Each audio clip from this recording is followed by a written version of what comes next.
பொதுவாக இந்த நவீன காலகட்டத்தில் பல வகையான தொழில்நுட்பத்துக்கு இடையில குழந்தைங்களை பொதுவாக நடக்கிறதுக்காக வாக்கர் அப்படின்னு சொல்ற ஒரு ரவுண்டான ஒரு தொழில்நுட்பத்தில் குழந்தைங்களை நம்ம உட்கார வச்சிடறோம்.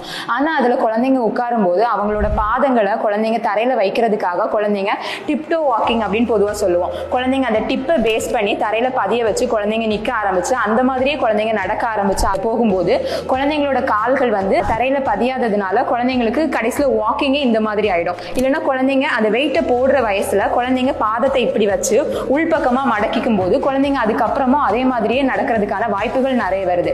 ஏதாவது ஒரு எமர்ஜென்சில ஒரு 15 நிமிஷம் ஒரு குழந்தைய உட்கார வைக்கணும், ஒரு 20 நிமிஷம் குழந்தைக்கு தேவைப்படுதுன்றது பட்சத்துல மட்டுமே அந்த வாக்கர்ல குழந்தைங்களை உட்கார வச்சுட்டு குழந்தைங்க அந்த நடக்கிற காலகட்டத்துல அந்த வாக்கருக்கு பதிலா குழந்தைங்களுக்கு நட வேண்டி அப்படின்ற ஒரு சில பொருட்கள் மூலமா நம்ம குழந்தைங்களை நடக்க வைக்கும் போது குழந்தைங்களோட பாதங்கள் சரியான வழியில தரையில அமைஞ்சு குழந்தைங்க நடக்க ஆரம்பிப்பாங்க. அப்ப குழந்தைங்களோட பாதத்துல சரியான வகையிலேயே வெயிட்டும் விடும், குழந்தைங்க நடக்கிறதும் ஈஸியா இருக்கும். நடைபயில்ற டைமை தவிர்த்து குழந்தைங்களுக்கு நட வேண்டி அந்த மாதிரி பொருட்கள் கொடுத்து நடக்க வைக்கும் போது குழந்தைங்களோட பாதங்கள் சரியான வழியில நடக்கிறதுக்கான ஒரு சொல்யூஷன் கிடைக்கும் குழந்தைங்களுக்கு.